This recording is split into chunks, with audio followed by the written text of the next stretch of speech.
खुलुमबाय लोगोफोर, आं दिनै मोनसे भिडिअ लाबोनो सानदों। बे भिडिअआनो जाबाय दाउ फिसानो मा मा भेक्सिन होनाय जायो बेनि सोमोन्दै। आं दिनै फुङाव मोनसे भिटामिन होनाय जादों। बे भिटामिननि मुङानो जाबाय भाइमेरेल। नै बेनो बथला।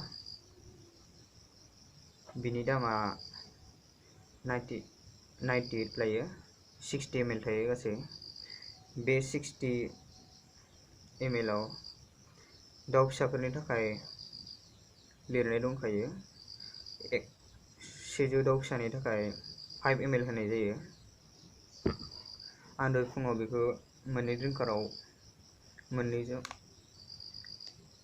5 ml खौ लागायनानै राननानै होनाय जादों। आरो बे भाइमेरेल भिटामिना जोबोद मोजां। बे दाउ फिसानि भिटामिन, दाउ फिसा एबा दाउनि भिटामिनाव।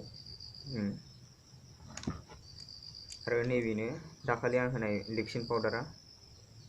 बिनि दामा लायो 79। बेयाव गासै 20 ग्राम थायो। ओरैनो दाउ फिसानि थाखाय 2 ग्राम खरै होनाय जायो 100 दाउ फिसायाव, दाउ फिसानि थाखाय। लोगोफोर, सोरबाफोर जुदि दाउ फार्म खालामदोंब्ला मोजाङै नायनानै ला, जाहाथे बायनायफ्राव ससेनो मोनो आरो सिनायो। बे मोननैयानो।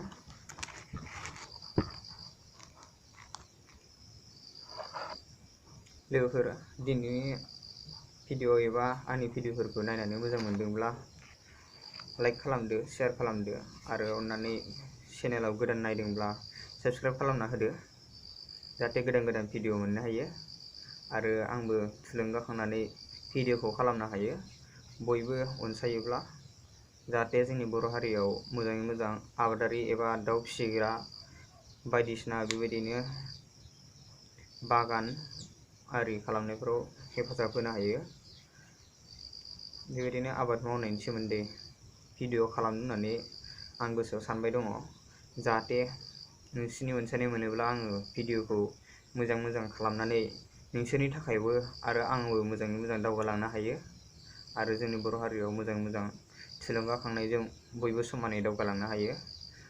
बेबायदिनो बयबो गावबा गाव रोंगौथिखौ सासेया सासेनो जुदि फोरमायलायनानै एबा मिथिहोलायनानै जुदि खामानिखौ मावलाङोबा जोंनि हारिया थाबनो जौगालांनो हागोन। मालाय गुबुन हारिफ्रा बेबायदिनो फार्म बायदिसिना बागान बयजोंबो थुलुंगा होलायनानैनो आबाद मावलायो एबा खामानिफोरखौ मावलायो आरो बिदिनो दावगालांनो हायो।